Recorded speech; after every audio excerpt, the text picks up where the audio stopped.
स्वागत है आपका द स्टडी आईएएस के न्यूज इन फोकस प्रोग्राम में। और आज का हमारा टॉपिक है जीएसटी में सुधार। सबसे पहले देखते हैं ये विषय चर्चा में क्यों है। इस बार के इंडिपेंडेंस डे पर प्रधानमंत्री नरेंद्र मोदी ने एक बड़ा ऐलान किया। जीएसटी व्यवस्था में व्यापक सुधार जल्द लागू किए जाएंगे और साधारण वस्तुओं पर कर बोझ कम किया जाएगा। उन्होंने कहा है कि ये सुधार दिवाली तक लागू कर दिए जाएंगे, जिससे आम आदमी और छोटे उद्योगों को सीधा लाभ होगा। इस खबर के बाद देश भर में चर्चा तेज हो गई है, क्योंकि अब तक अनेक कर स्लैब यानी 5%, 12%, 18% और 28% होने से कर संरचना जटिल थी। नया प्रस्ताव इसे आसान और पारदर्शी बनाने का संकेत है। इसी के साथ चलिए देखते हैं मुख्य बिंदु। सरकार जीएसटी सिस्टम को सरल बनाने के लिए बड़े बदलाव पर विचार कर रही है। मौजूदा कई स्लैब्स की जगह केवल 2 बुनियादी जीएसटी दरें 5% और 18% प्रस्तावित की गई है। इसमें 5% की दर उन वस्तुओं पर होगी जो आम जनता की रोजमर्रा की जरूरतों से जुड़ी है, जबकि 18% की दर अधिकांश अन्य वस्तुओं और सेवाओं पर लागू होगी। इसके अलावा तंबाकू और शराब जैसे सुन गुड्स पर विशेष 40% कर लगाए जाने का सुझाव है, ताकि इनके सामाजिक और स्वास्थ्य पर पड़ने वाले नकारात्मक प्रभावों को देखते हुए इनकी खपत को हतोत्साहित किया जा सके। हालांकि संशोधन संरचना के अंतर्गत भी पेट्रोलियम उत्पाद जीएसटी व्यवस्था के बाहर ही रखा गया है। इस बदलाव से सबसे बड़ा फायदा उपभोक्ताओं को होगा, क्योंकि 99% से अधिक वस्तुएं, खासकर जो फिलहाल 12% स्लैब में आती है, अब 5% वाले वर्ग में जा सकती है, जिससे रोजमर्रा के सामान पर कर का बोझ घटेगा। सरकार का मानना है कि इस कदम से न केवल आम जनता को राहत मिलेगी, बल्कि कर प्रणाली सरल, पारदर्शी और अनुपालन में आसानी बनेगी। साथ ही छोटे व्यवसायों और उपभोक्ताओं दोनों के लिए ये बदलाव आर्थिक गतिविधियों को बढ़ावा देगा और बाजार में मांग को और प्रोत्साहित करेगा। इसी के साथ चलिए देखते हैं जीएसटी के बारे में। जीएसटी यानी goods and services tax Bharat में 1 जुलाई 2017 से लागू की गई एक संवित अप्रत्यक्ष कर प्रणाली है, जिसने service tax, VAT, excise duty आदि जैसे कई पुराने करों को स्थानापन्न कर दिया। ये प्रणाली ड्यूअल मॉडल पर आधारित है, जिसके तहत सीजीएसटी यानी केंद्रीय वस्तु एवं सेवा कर केंद्रीय सरकार द्वारा लगाया जाता है। एसजीएसटी यानी राज्य वस्तु एवं सेवा कर राज्य सरकार द्वारा वसूला जाता है, और आईजीएसटी यानी एकीकृत वस्तु एवं सेवा कर अंतर्राज्यीय लेन देन या आयात पर लगाया जाता है। इस प्रणाली का मुख्य उद्देश्य व्यापार को सरल और पारदर्शी बनाना, टैक्स चोरी पर अंकुश लगाना और अंततः उपभोक्ताओं को आर्थिक लाभ पहुंचाना है। इसी के साथ चलिए देखते हैं जीएसटी काउंसिल के बारे में। जीएसटी काउंसिल भारत में जीएसटी से जुड़े निर्णय लेने का शीर्ष संवैधानिक संस्था है, जिसकी स्थापना अनुच्छेद 279A के तहत हुई थी। इसका अध्यक्ष केंद्रीय वित्त मंत्री होते हैं। वर्तमान में निर्मला सीतारमण और सदस्य के रूप में सभी राज्यों के वित्त मंत्री तथा केंद्रीय वित्त राज्य मंत्री शामिल होते हैं। इसके अलावा सीबीआईसी अध्यक्ष को स्थायी आमंत्रित के रूप में बुलाया जाता है, लेकिन उन्हें वोटिंग का अधिकार नहीं होता। परिषद का सेक्रेटेरिएट राजस्व सचिव की अध्यक्षता में कार्य करता है, जिसमें 4 कमिश्नर और 1 अतिरिक्त सचिव होते हैं। इसका मुख्य कार्य जीएसटी दरें तय करना, कर छूट और सीमा निर्धारित करना, नए नियम सुझाना, राजस्व वितरण व्यवस्था बनाना, विवादों का समाधान करना और कर प्रणाली की एक रूपता सुनिश्चित करना है। इसके निर्णय साधारण बहुमत से नहीं, बल्कि 75% बहुमत से ही लिए जाते हैं, जिसमें राज्यों को 2/3 वोटिंग ताकत दी गई है, जिससे केंद्र और राज्यों के बीच सहयोग और संतुलन बना रहे। इसी के साथ चलिए देखते हैं आपका आज का अभ्यास प्रश्न। निम्नलिखित कथनों पर विचार कीजिए। कथन 1, जीएसटी एक गंतव्य आधारित कर प्रणाली है। कथन 2, जीएसटी का उद्देश्य करों के बहुस्तरीय प्रभाव को समाप्त करना है। कथन 3, संशोधित जीएसटी ढांचे में सभी उत्पाद, जिनमें पेट्रोलियम भी शामिल है, को शामिल किया गया है। सही विकल्प चुनिए। ऑप्शन ए केवल 1 और 2, ऑप्शन बी केवल 1 और 3, ऑप्शन सी केवल 2 और 3, ऑप्शन डी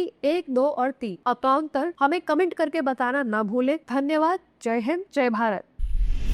डियर स्टूडेंट्स, हमारे चैनल को लाइक, शेयर, सब्सक्राइब करें और अपनी तैयारी को और बेहतर बनाएं।